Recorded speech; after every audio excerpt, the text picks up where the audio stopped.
بسم اللہ الرحمن الرحیم۔ اللہ تعالی سے دعا مانگنے میں وسیلہ اختیار کرنا، اس پر جو موقف اور نقطۂ نگاہ ہے وہ احادیث کی روشنی میں اور اس امت کے صلحاء اور فقہاء رحمہم اللہ کی عبارات کے سنانے سے امید ہے انشاءاللہ واضح ہو گیا ہوگا، اور توسل کے مسئلے میں یہ بات سامنے آئی ہوگی کہ دونوں طرف اس بات کی گنجائش ہے کہ اگر کوئی آدمی اللہ تعالی سے نبی کریم صلی اللہ علیہ وسلم اور اللہ کے نیک بندوں کے وسیلے سے مانگتا ہے تو یہ بھی درست اور جائز بات ہے، مستحب ہے، بہتر ہے۔ اور اگر کوئی آدمی توسل اور وسیلے سے اس نظریے سے روکتا ہے کہ کہیں آہستہ آہستہ یہ چیز انسان کے عقیدے کو خراب نہ کر دے، تو اس انسان کو بھی اس اچھی نیت کا اجر ملے گا، کوئی اختلاف، لڑائی اور جھگڑے کی بات نہیں ہے۔ اور جس کا توسل بھی اختیار کیا جاتا ہے، در حقیقت انسان اس سے محبت کرتا ہے۔ ایک آدمی یہ کہتا ہے کہ اللہ نبی کریم صلی اللہ علیہ وسلم کے صدقے میں، تو حقیقت میں یہ آدمی اپنا تعلق رسول اللہ صلی اللہ علیہ وسلم سے ظاہر کرتا ہے، اور اس کے قلب میں، اس کے دماغ میں، دل میں نبوت اور نبوت کے اعمال کی جو قدر و قیمت ہے وہ ہے۔ اسی طرح ایک دوسرا آدمی اللہ کے کسی اور نیک بندے کے وسیلے سے مانگتا ہے، تو در حقیقت اس انسان کو اس شخص کی شخصیت سے واسطہ نہیں ہے، بلکہ وہ اس انسان کا احترام اس لیے کرتا ہے اور اللہ کے ہاں اس کا نام اس لیے لیتا ہے کہ اس انسان کے دل میں یہ بات یقینی طور پر موجود ہے کہ وہ اللہ کا ایک اچھا بندہ تھا، اللہ کا نیک بندہ تھا، ایسا شخص تھا جسے اللہ تعالی نے اپنا قرب نصیب فرمایا۔ تو حقیقت میں اگر آپ دیکھیں تو کرائیٹیریا اور معیار پھر اس انسان کا دین ہوا، اعمال ہوئے، جن اعمال کی وجہ سے اس دوسرے شخص نے اسے نیک سمجھا، اور اب 500، 700، 1000 سال کے بعد یہ پھر اس ہستی کا جو واسطہ اللہ کو دیتا ہے تو در حقیقت دین ہی کا واسطہ دیتا ہے، در حقیقت اس انسان کے عمل صالح کا واسطہ دیتا ہے، در حقیقت وہ اس چیز کا واسطہ دیتا ہے کہ اللہ کے ہاں اس شخص کا کیا مقام، کیا مرتبہ تھا جو اس نے اللہ کی عبادت، تقوی اور ورع کے ذریعے پایا۔ وگرنہ انسان ہونے کے ناطے اس آدمی کو 1000 برس پہلے گزرے ہوئے انسان سے کیا تعلق اور واسطہ ہے؟ تو امید ہے کہ انشاءاللہ یہ مسئلہ واضح ہو گیا ہوگا، اگرچہ کل یہ بات مکمل ہو گئی تھی مگر پھر خیال میں یہ آیا کہ اس حدیث کا بھی ذکر کر دیں جس حدیث میں نبی کریم صلی اللہ علیہ وسلم نے 3 آدمیوں کے قصے کو بیان فرمایا ہے، اور امام بخاری رحمۃ اللہ علیہ صحیح بخاری میں اس حدیث کو 3 جگہ پر لائے ہیں، اور یہ وہ چیز ہے جس کے متعلق عرض کیا گیا تھا کہ پوری امت کا اس بات پر اتفاق ہے کہ اللہ کو اپنے اچھے اعمال کا واسطہ دینا اور اللہ تعالی سے اپنی نیکیوں کے صدقے میں مانگنا یہ بالکل جائز اور درست ہے۔ آج تک کوئی آدمی ایسا پیدا نہیں ہوا جس نے اس چیز کو رد کیا ہو اور یہ کہا ہو کہ یہ جائز نہیں ہے۔ یہ جو حدیث سنانا چاہ رہے ہیں، اس حدیث پر اعتراضات لوگوں نے محدثین میں سے بعض حضرات نے کیے ہیں، اور لیکن اس کا مطلب یہ نہیں ہے کہ وہ اس بات کے منکر تھے کہ اعمال صالحہ کے توسل سے مانگا نہیں جا سکتا، بلکہ وہ یہ کہتے تھے بعض حضرات کہ اس حدیث سے وہ چیز ثابت نہیں ہوتی، اور وہ علمی بحث ہے جسے حافظ ابن حجر رحمۃ اللہ علیہ نے فتح الباری میں لکھا ہے، اور طبری کے حوالے سے انہوں نے بات نقل کی ہے۔ پھر اس کا جواب جو امام نووی رحمۃ اللہ علیہ نے دیا ہے وہ بھی انہوں نے ذکر کر دیا ہے، اور وہ علمی بحث ہے۔ خیر اس بات کو چھوڑیے اور یہ دیکھیے کہ جب امت کا اس بات پر اتفاق ہے کہ اعمال صالحہ کا واسطہ اللہ کو دیا جا سکتا ہے، تو سب کے سب اس حدیث سے استدلال کرتے ہیں، جسے امام بخاری رحمۃ اللہ علیہ ایک تو لائے ہیں کتاب الادب میں، اور پھر انہوں نے اس حدیث کو ایک اور مقام پر بھی ذکر کیا ہے، پھر کتاب انہوں نے لکھی ہے صحیح بخاری کے اندر ایک باب باندھا ہے، اسی کتاب میں احادیث الانبیاء علیہ السلام، اس میں باب لائے ہیں حدیث الغار کا، اور اس میں انہوں نے 3 آدمیوں کا قصہ بیان کیا ہے۔ ممکن ہے کہ کسی نے اس قصے کو نہ سنا ہو یا سنا ہو اور ان فوائد اور ان چیزوں کی طرف توجہ نہ گئی ہو جو اس حدیث میں آئے ہیں۔ ہم اس حدیث کو اس وجہ سے سنانا چاہ رہے ہیں، پیش کرنا چاہ رہے ہیں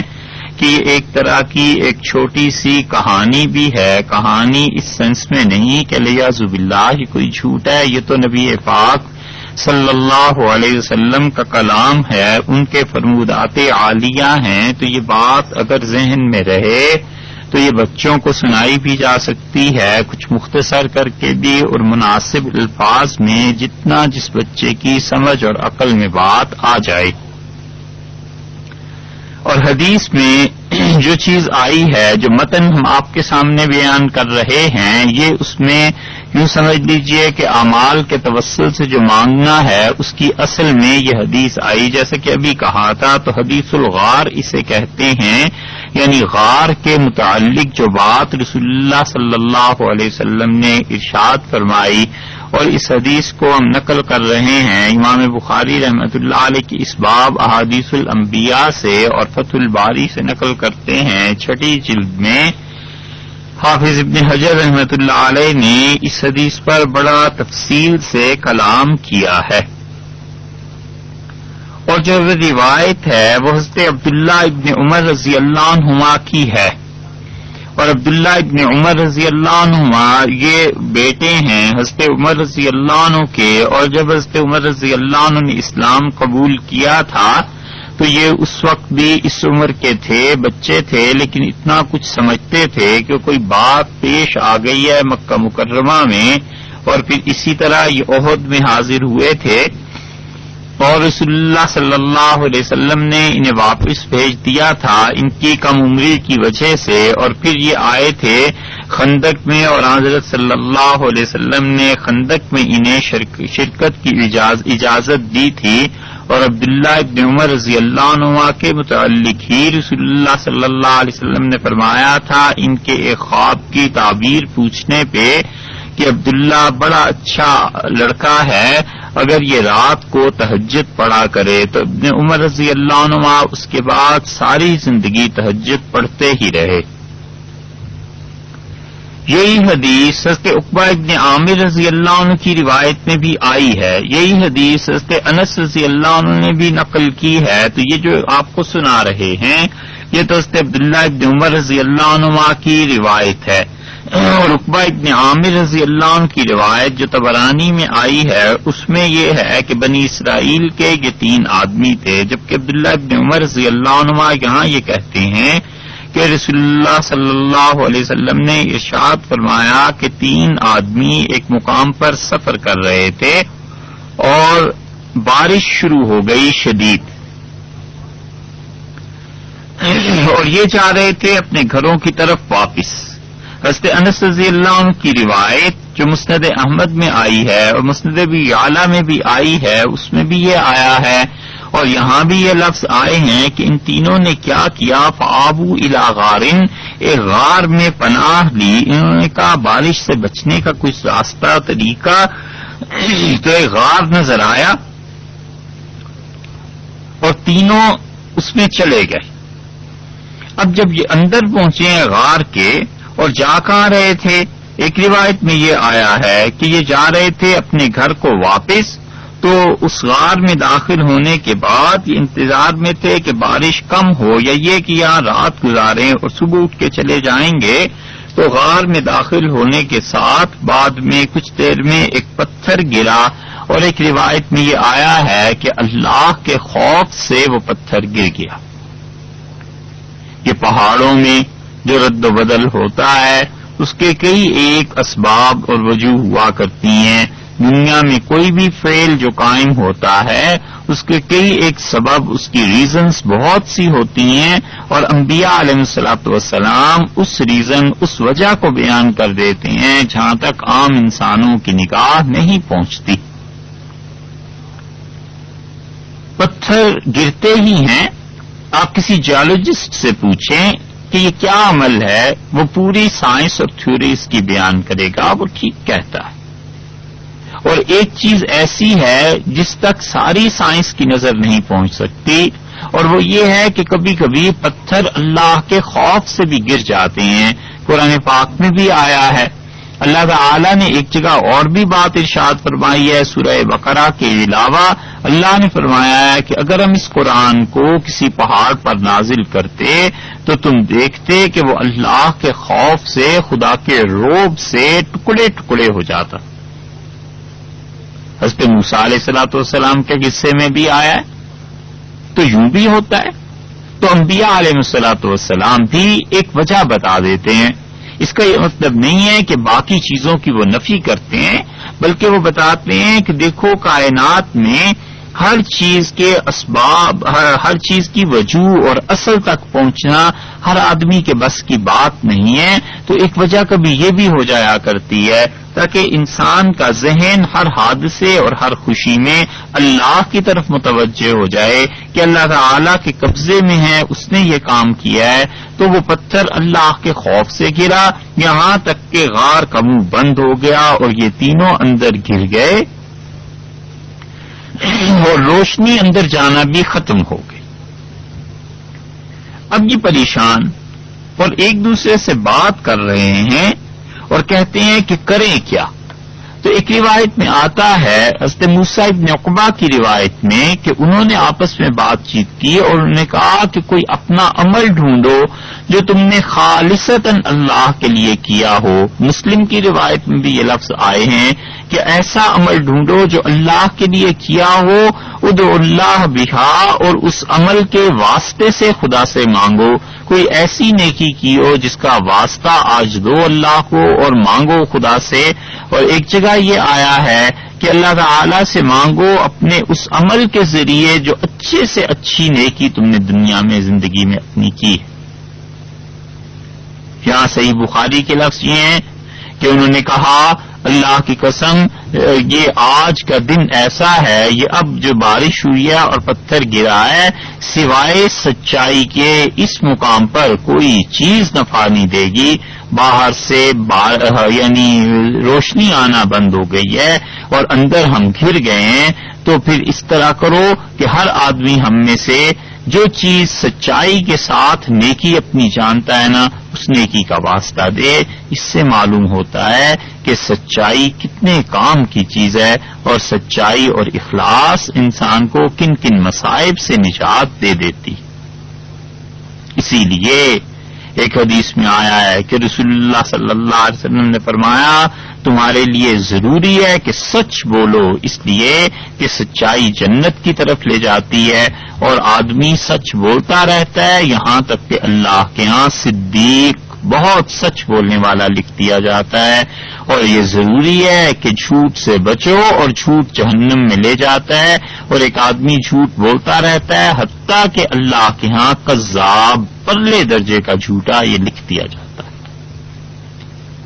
حضرت سالم رحمۃ اللہ علیہ کی روایت میں اور لفظ آئے ہیں. حضرت سالم رحمۃ اللہ علیہ بیٹے تھے، یہ عبداللہ ابن عمر رضی اللہ عنہ کے پوتے تھے حضرت عمر رضی اللہ عنہ کے. اسی لیے مدینہ منورہ میں ایک مرتبہ جب سیلاب آیا تھا تو قبریں کھل گئیں، مٹی ہٹ گئی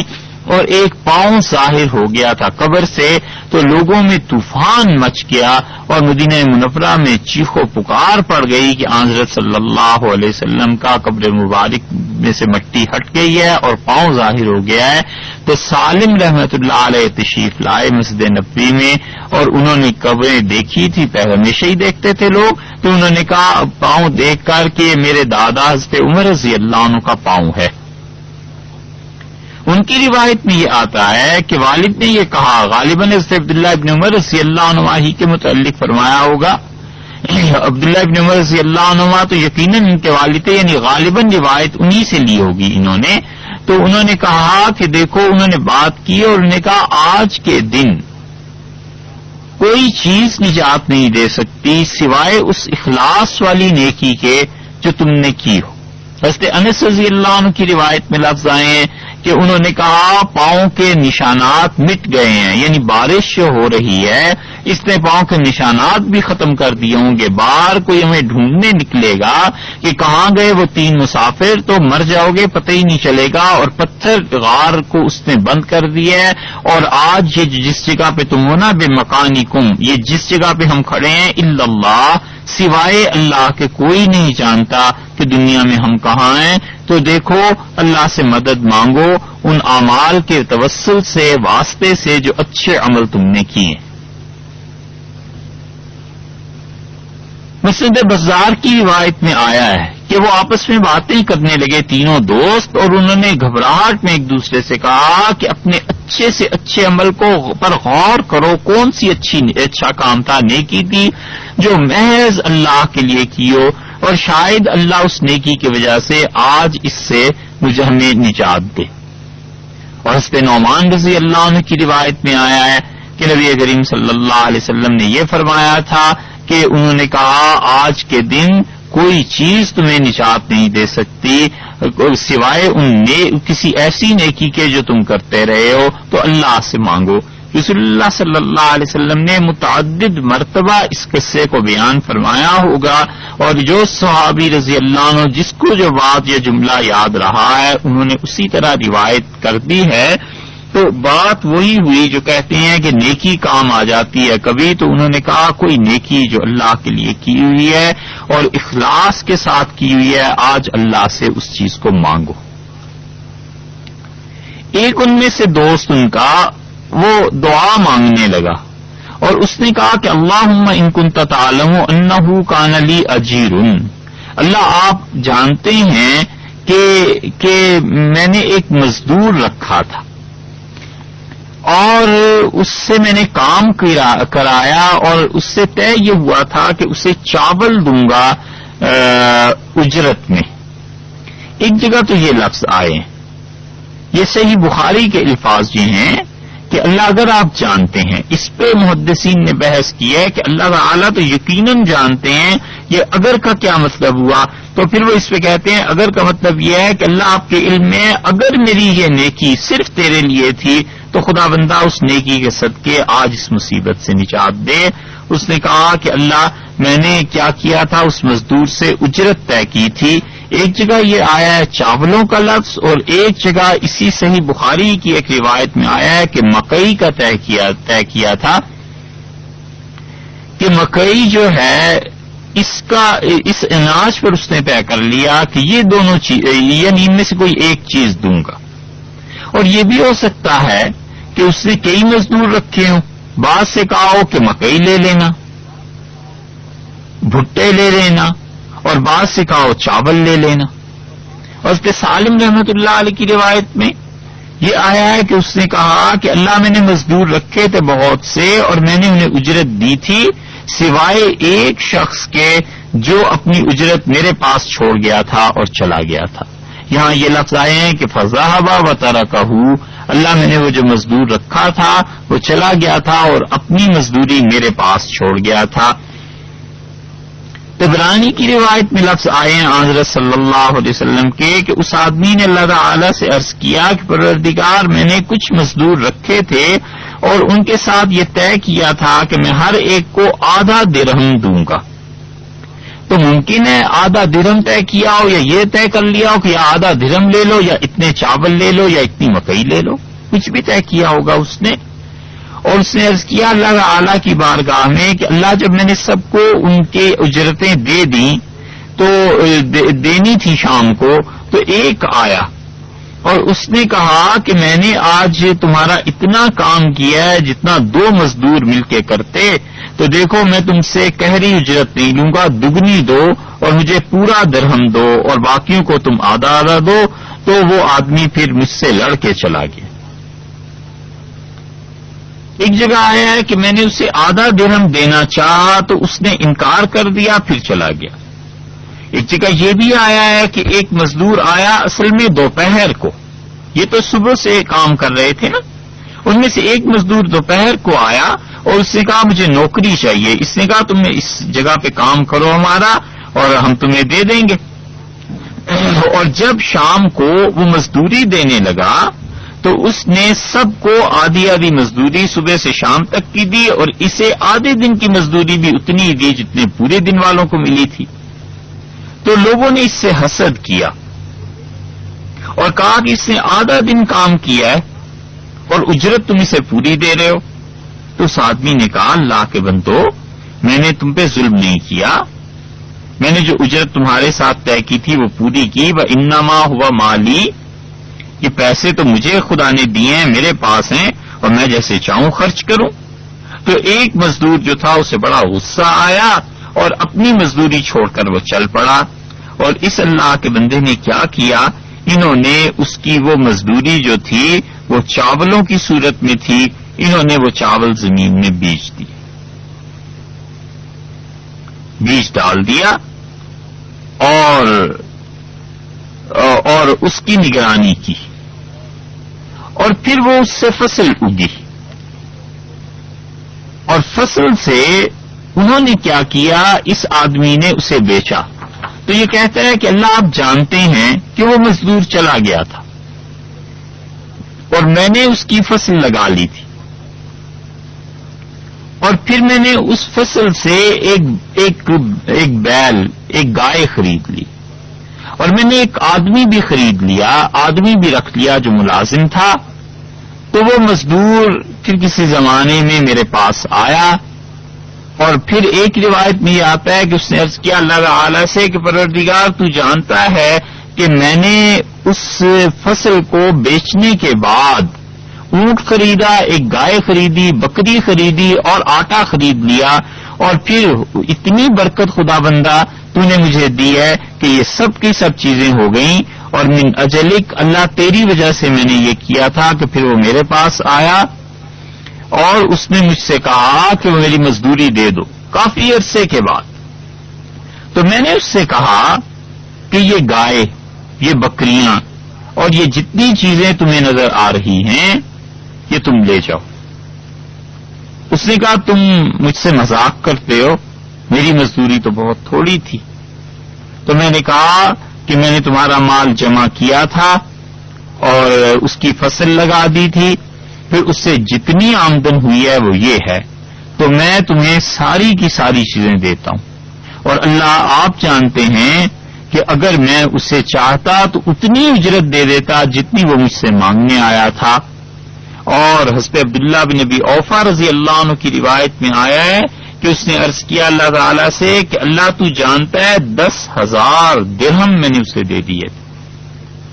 یا تو واقعی 10,000 درہم دیے ہوں گے یا یہ کہ ان چیزوں کی قیمت اتنی ہوتی ہوگی ساری چیزیں ملا کے. تو اس نے کہا پروردگار میں نے سب کچھ دے دیا تھا اسے. اور اللہ کیوں دیا تھا؟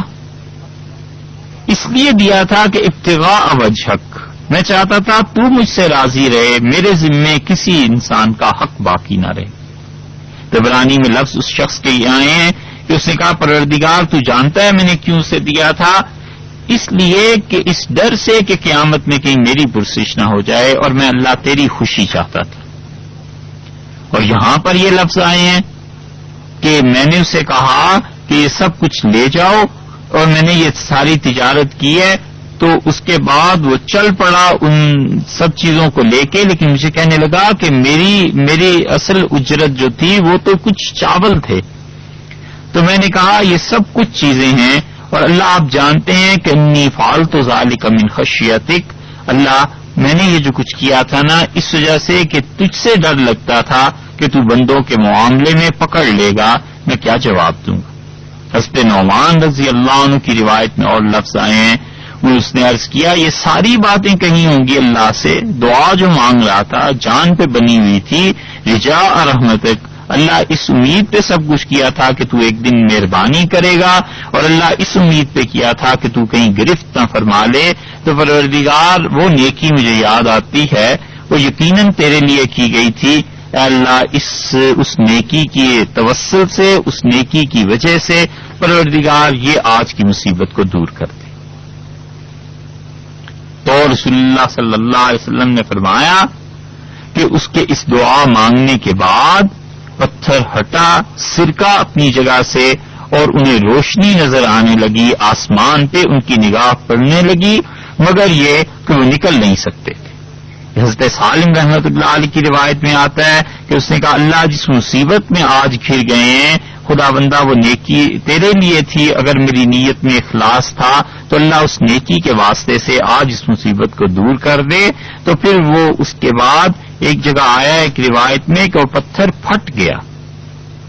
اور یہ آسمان کو دیکھنے لگے لیکن باہر نہیں نکل سکتے تھے، اور بہت بے انتہا خوش ہوئے کہ باہر سے روشنی آنے لگی. یہ ہے دلیل اس بات کی کہ کبھی کبھی اللہ سے مانگنے والی دعا پہاڑوں کو پھاڑ دیتی ہے اور پتھر ٹکڑے ٹکڑے ہو جاتے ہیں. آپ اندازہ کیجئے دعا کا، اور کوئی بد دعا ایسی دے دے تو پھر کیا ہو. بڑا خیال کرتے رہنا چاہیے لوگوں کے حقوق کا، لوگوں کی بات کا، لوگوں کے ساتھ تعلق کا، کہ کہیں ایسے نہ ہو جائے کہ کوئی انسان کسی کا حق مار لے اور کسی کا حق چھین لے. اس لیے یہ جو بات تھی اس نے اللہ تعالی سے سچے دل سے دعا کی تھی نا. تو حضرت سالم رحمۃ اللہ علیہ کی روایت میں یہ آیا ہے کہ روشنی آنے لگی لیکن باہر نہیں نکل سکتے تھے.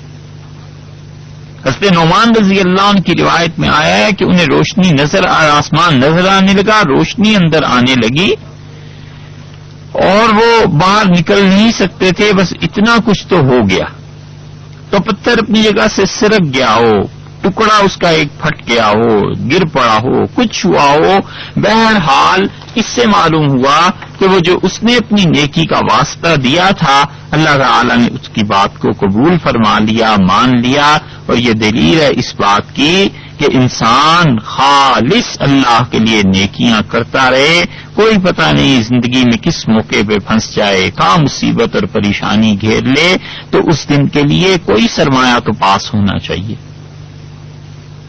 اس مصیبت کے دن کے لیے کوئی چیز تو اپنے دل میں ہونی چاہیے کہ اللہ وہ جو نیکی کی تھی وہ صرف تیرے لیے ہی تھی، دنیا میں کسی کو نہیں پتا تھا. کبھی بس چلے چوری چھپے سب سے ہٹ کے کسی کو خبر نہ ہو کوئی ایسی نیکی کر لے کہ کسی دن مشکل پیش آ گئی تو حق تعالی شانو تو ویسے بھی کریم ہے، اس نے توفیق دی ہے جس نیکی کی اسی کی توفیق کو اس کے سامنے رکھ دیں گے. یہ حدیث بتاتی ہے اس بات. اب دوسرا آدمی بیٹھا اور اس دوسرے نے دعا کرنی شروع کی اور اس نے کہا پروردگار تو جانتا ہے کہ کان علی ابوانی شیخان کبیران، میرے ماں باپ تھے بہت بوڑھے ہو گئے تھے، بڑی عمر ہو گئی تھی ان کی، اور کوئی نوکر نہیں تھا جو ان کے کام آتا، اور میری بیوی بھی تھی، میری بچی بھی تھی، بیٹی بھی تھی، اور میرے والدین کے پاس کوئی خادم نہیں تھا، کوئی زراعت کا کام کرنے والا نہیں تھا، میرے والدین کو سنبھالنے والا کوئی نہیں تھا، اور ہماری کل پونجی چند ایک بکریاں تھیں جنہیں میں شام تک چراتا تھا جنگل میں لے جا کے، اور رات کو میں واپس آ جاتا تھا. اور پھر ایک دن ایسا آیا جس دن میں اپنی بکریوں کو چراتے ہوئے بہت دور نکل گیا. تو وہ جو دور نکل گیا تو گھر آنے میں دیر ہو گئی، اور میرے گھر والے اور بچی میری اور گھر والی انتظار کرتی رہی، اور میرے والدین سو گئے. یہ جو لفظ آئے ہیں یہاں کہ وہ اہلی اور میری اہلیہ یا گھر والے یہ انتظار کرتے رہے، اس پہ آپ دیکھیے محدثین جب بحث کرتے ہیں کتنی دقتیں نظر ہوتی ہے ان کی. وہ داؤدی رحمت اللہ علیہ نے کہا ہے کہ اس سے مراد یہ تھی کہ اس کی بیوی اور اس کی اولاد اور جانور. تو اس پہ ابن تیم نے اعتراض کیا ہے. وہ کہتے ہیں کہ اس نے کہا کہ میرے گھر والے انتظار کرتے رہے تو